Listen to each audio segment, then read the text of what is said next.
The economic convulsions that racked Western societies between the two world wars were seen at the time by most Marxists as being the breakdown of the capitalist system which Marxist theory had always predicted. However, whereas according to the theory this was supposed to lead to communism, in not one single such Western society did communist regimes emerge. What did emerge in several of them was fascism. Some Marxists were disillusioned by this, to the point of abandoning Marxism. Others refused to question Marxist theory regardless of what actually happened.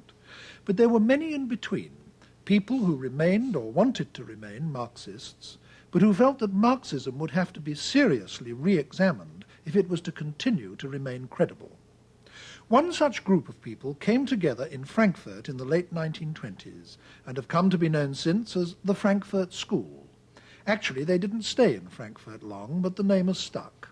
They left Germany in the early 1930s, in the period just before and after the Nazis came to power, and by the mid-30s the key figures had all settled in the United States.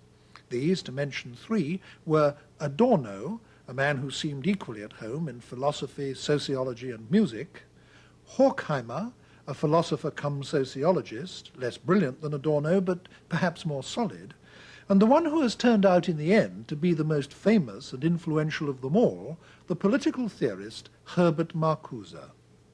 Their influence grew slowly, but grew nevertheless over a long period and reached a spectacular peak in the 1960s.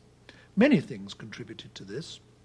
One was the powerful revisionist movement among Marxist in communist countries throughout Eastern Europe, culminating in the Prague Spring of 1968. This put the Frankfurt School in line for the first time with real-life developments inside the communist world. Another, obviously related, was the tremendous revival of interest in Marxism among people in the West, especially educated young people. This also culminated in 1968, the year which saw the high point of student violence all over Europe and the United States, and looked for a moment in Paris as if it might even come close to genuine revolution. The would-be revolutionaries of that day proclaimed one man more than others as their political mentor, and that was Marcuse. They painted the walls with phrases from his books in order to make it known to the world that they were going to turn his ideas into reality. And although the revolution didn't materialize, during the decades since then, the ideas of Marcuse and the Frankfurt School have come to dominate some of the social science departments in various countries in Europe, and through them to have a continued and very important influence on the young. Professor Marcuse, why should it have been to your writings that the revolutionary student movements of the 1960s and early 70s turned? Well, I was not the mentor of the student activists of the 60s and early 70s. What I did is formulate and articulate some ideas and some goals that were in the air at that time. That is about it. The student generation that became active in these years did not need a father figure or a grandfather figure in order to lead them to protest against a society which revealed daily its inequality, injustice, cruelty, and its general destructiveness. They could experience that. They saw it before their own eyes. As features of the society, I only mention the heritage of fascism. Fascism was militarily defeated. The potential for a repetition was still there. I would like to mention racism, sexism, the general insecurity, the pollution of the environment, the degradation of education, the degradation of work, and so on and so on. In other words, what exploded in the 60s and early 70s was a blatant contrast between the tremendous available social wealth and its miserable, destructive, and wasteful use.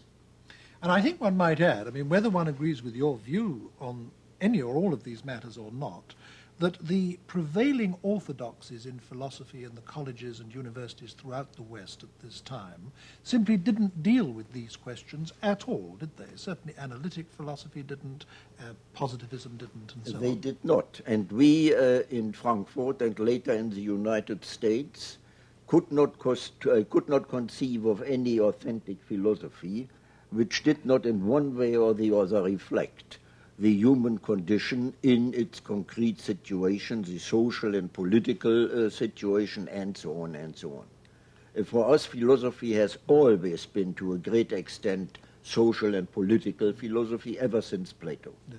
Of course, philosophy has been of enormous importance to you throughout your life. In fact, you've Yes. spent your life as a university teacher, lecturer, academic, writer of books, and so on. Mm-hmm. But one of the conspicuous features of the New Left movement that you have helped to father is its anti-intellectualism. Now, from the way you've lived your life, one wouldn't expect you actually to approve of that. On the contrary, I combated this anti-intellectualism from the beginning. The reason for this anti-intellectualism are, in my view, the isolation of the student movement from the working class and the apparent impossibility of any spectacular political action.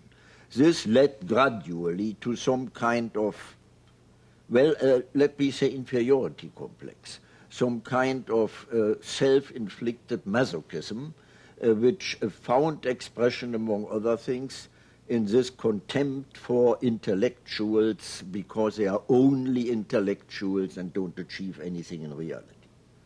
I must say it's of unique interest to hear criticisms of the New Left from you, of all people. While we're on this subject, what other important defects do you think that the New Left movement has developed as it has gone along?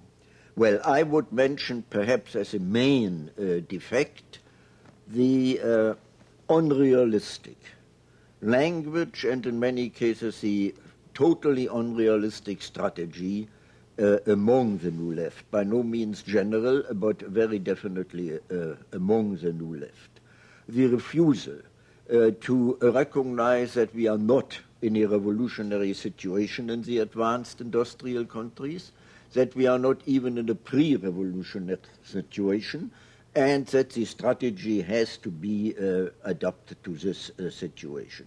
Secondly, among the New Left, again, that does by no means refer to all of the groups, among the New Left, the refusal to re-examine and to develop Marxian categories, to make a fetish out of Marxist theory, to treat the Marxian concepts as reified, objectified categories in order instead of